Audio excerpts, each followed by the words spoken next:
So throughout history, Juneteenth has been known by many names: Jubilee Day, Freedom Day, Liberation Day, Emancipation Day, and today, a national holiday.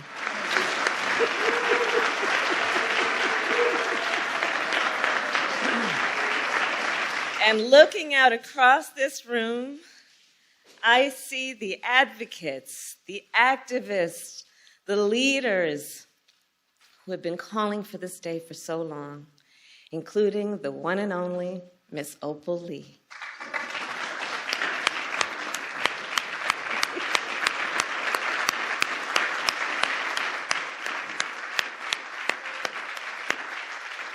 Hello, everyone, and welcome to this week's edition of Talk to Me. I'm Maynard Eaton, and this is a special edition. We have a true history maker, a living history maker. Her name is Opal Lee, the grandmother of Juneteenth. Miss Lee, welcome to our show. Thank you. Thank you so much, sir. You've just left the president's office less than a week ago. What was that like when it was named, when Juneteenth became a national holiday? How did that feel to you, ma'am? I was overjoyed. I had so many mixed emotions. I'm still trying to get over. I pinched myself, to think that this little old lady in tennis shoes, 94-year-old, made it to the White House and had a bill signed into law that we've been working on for 40 years. President Biden called you an incredible woman, and that's a quote. What was incredible about that day, and what has that meant since to you? Well, I guess he felt like the old lady didn't give up on the fact that we've wanted for so long. We wanted freedom. And if you don't know how the enslaved people watched and waited at watch night services, a New Year's Eve, I don't know what that felt like. My grandparents weren't in slavery, but his parents were. And to know that you were free, oh, that meant so much, so much, so much. I could just imagine, because I think that if we, this generation, if we ever become free of all the disparities that confront us, the joblessness, the homelessness, schools not telling the truth or teaching the truth, healthcare disparities, the police situations, the climate change, when we are free of those things, I just know I'll feel like they did. At 94, man, and after the days of C.T. Vivian and Dr. Martin Luther King Jr. and other civil rights and heroes and sheroes, how close, what do you feel about us ever becoming free? A lot of folks you've seen be civil rights heroes and sheroes, much like yourself. Are you hopeful tomorrow will bring a brighter day? I know it will, because we're going to help it become a brighter day. We're not going to rest on our laurels. We're going to tackle some of these problems. The point is which one to tackle first. Gotcha. But I'm hoping all those people who joined me, and there were so many, and I'm so thankful for them. They weren't all Black folk either. Gotcha. And I'm wanting them to understand that we are our brother's keeper. And I say over and over again, each one teach one. I say, make yourself a committee of one. And you know the people who aren't in our, well, they don't think like we do. They need to be converted. They need to know that if people can be taught to hate, they can be taught to love. And I say each of us should be responsible for changing somebody's mind.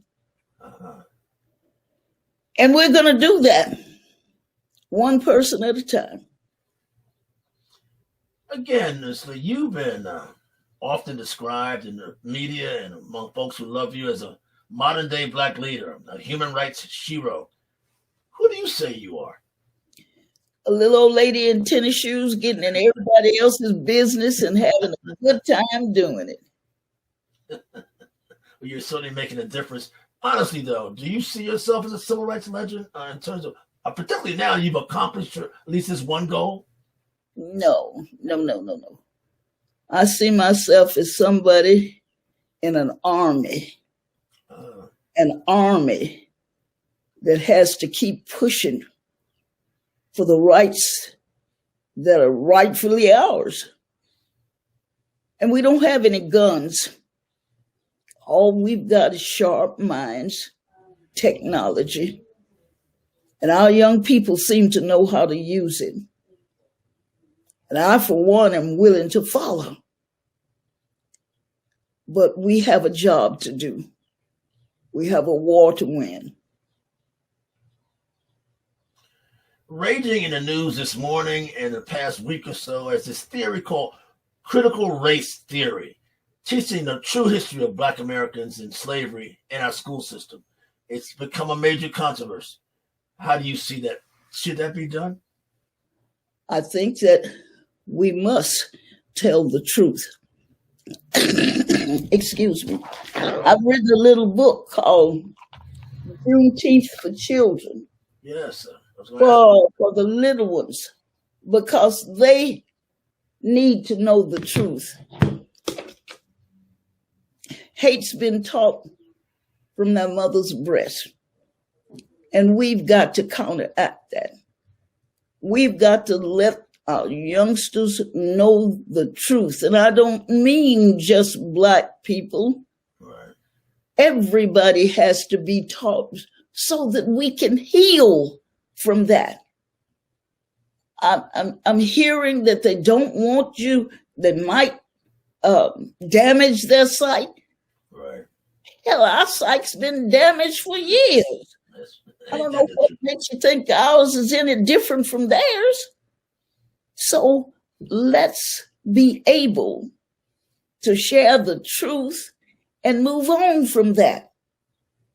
Have you heard about these statues? I know you know the Statue of Liberty that France gave the United States after the Civil War. Yes, ma'am. Encourage them. Now you are on a different path. Slavery is no longer a part of what you are. Do you know France has sent another Statue of Liberty? It's called Little Sister. It's not nearly as large as the first one. But again, look when they are sending it, saying to us in these United States, you are turning a corner now.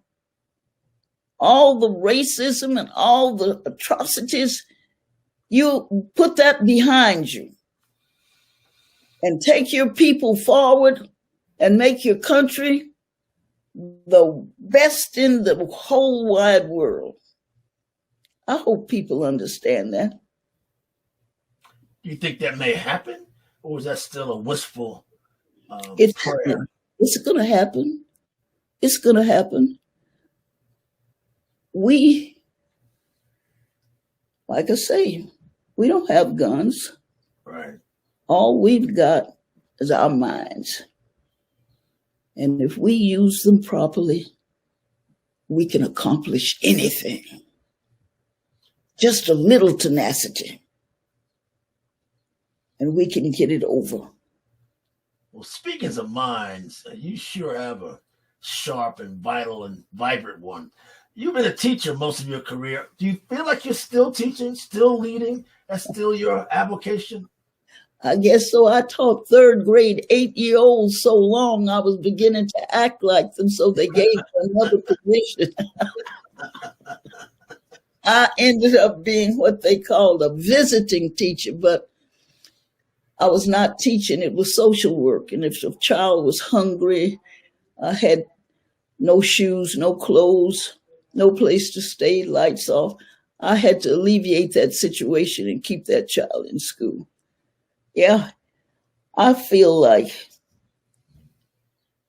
some of the skills I had then, I still have, I still use, because people still need the same things. We started a food bank because people needed food. It's servicing some 500 families a day. And I asked those people standing in line if any of them were willing to farm. 66 of them said they were. So I asked. The Trinity River Authority gave me the use of 13 acres of land. And we are raising food, produce. I am a happy camper. We share with the food bank, with the WIC program. We sell to restaurants and the farmers market. And those people, we chose to work with people who had been incarcerated and couldn't find a job and get them in our program and teach them about farming. Now, farming is more than just dropping a few seeds, you know. Right, that's true. And we don't use pesticide. And when they finish the course, then, and they get paid, they're not volunteering, they get paid. Then they get some certification from one of the colleges or universities in our area, and they can go out and teach people, because with this virus, everybody needs to know how to plant in his backyard or on those vacant lots. It's not over, you know. This is a plague. Down the line, we'll have another plague. We've had plagues before, and we need to be prepared. We truly do. And I think we can make a difference. Wesley, we've not had anyone like you before, and you have made a difference. You've been to the White House, kissed by the president. What has the world responded to you? What have you received since your victory, if you will? What's been the reaction? Oh,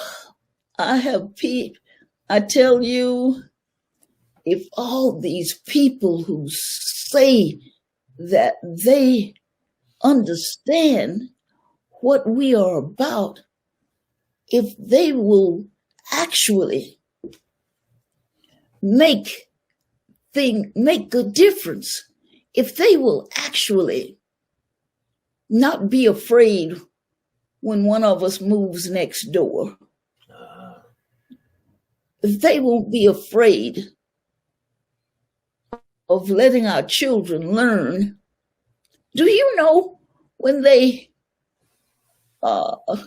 integrated the schools, they took the best Black teachers out of our neighborhood and took them to the white schools? Can you believe that? Oh, I do. I know, yeah. Do you know